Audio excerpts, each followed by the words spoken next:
April 27 తారీఖు నాడు car party పుట్టినదినం పండుగ ఒడిచినాక రాష్ట్రంలో రాజకీయాలు మొత్తం మారిపోతాయట. ఇన్ని దినాలు ఒక లెక్క, ఇప్పటి సంది ఒక లెక్కనట. ఉదికు రాష్ట్రంలో బీఆర్ఎస్ పార్టీ బిస్తారు చదివేటట్టు ఉన్నది, పొత్తుల పోకుంటే ప్రజల పచార దక్కేటట్టు లేదని కొందరంటుంటే రాజకీయాలే మార్చేంత ప్లాన్ చేస్తున్నామని ఎవరన్నారే బాలన్న అంటారా? ఇగో ఏప్రిల్ 27 తర్వాత ఏప్రిల్ 27 నాడు మన పార్టీ ఆవిర్భావ దినోత్సవం ఉన్నది. ఏప్రిల్ 20 నాడు మన నాయకుడు కేసీఆర్ గారు జగిత్యాలలో జరిగే బహిరంగ సభకు హాజరు కాబోతా ఉన్నారు. ఈయనరా కారు పార్టీ లీడర్ కమ్ మాజీ మంత్రి కల్వకుంట్ల తారక రామారావు అలియస్ కేటీఆర్ సార్ ఏమంటుండో, ఏప్రిల్ 20 తారీఖు నాడు జగిత్యాలలో పెట్టే భారీ బహిరంగ సభకు మాజీ సీఎం కేసీఆర్ సారు రాబోతున్నాడని చెప్పుకొచ్చుండు. అయ్యా మాజీ మంత్రి కేటీఆర్ సారు, రాష్ట్ర రాజకీయాలు మారేది ఇట్లనేనా, ఇంకేమన్నా ఉన్నదా అంటే మొత్తం ముచ్చటి నుండి. కాబట్టి ఈ రెండు కార్యక్రమాలు అయిన తర్వాత మే జూన్ నెలలో నేను పెద్దలు ఈశ్వర్ గారిని, ఆర్ఎస్ ప్రవీణ్ గారిని కోరుతా ఉన్నా, అట్లాగే మా సోదరులందరినీ కోరుతా ఉన్నా, ముందుగా ఎస్సీ ఎస్టీలతోనే ప్రారంభం చేద్దాం ఎక్కడో దగ్గర.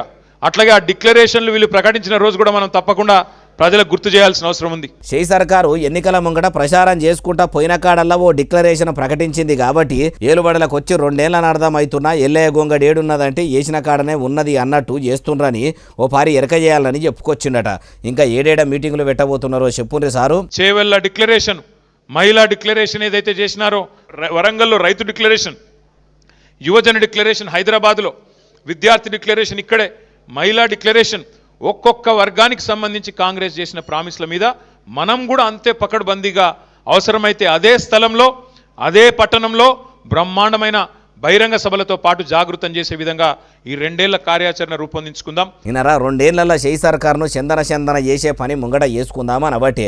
అయ్యా కేటీఆర్ సారు, మీరు ఇట్లా కార్యాచరణలు చేసుకుంటా కాంగ్రెస్ సర్కారు పచార తక్కువ చేయాలనే తన్లాట మంచిగానే ఉన్నది. ఏమంట అధికారం పోయిందో అప్పుడు పోయినా మీ అయ్య కేసీఆర్ సారు ఫామ్ హౌజ్లో వండుకురుడే మీరు చేసిన మొదటి తప్పు. ఎట్లనంటే మైకు దొరికితే చాలు సావు నోటి తలకాయ పెట్టి తెలంగాణ రాష్ట్రాన్ని తెచ్చినము అని పాడిందే పాట పాసువర్ల పాట అన్నట్టు చెప్పిందే 10 మాటల గొప్పలు చెప్పుకునే మీ అయ్యా కేసీఆర్ రాష్ట్రంలో ప్రజలు పడుతున్న ఇబ్బందులు చూసి కూడా ప్రజల నడిమిట్లకు వస్తలేడంటే అధికారం కోసం మాత్రమే పాకులాడుతుండని అర్థమవుతుంది.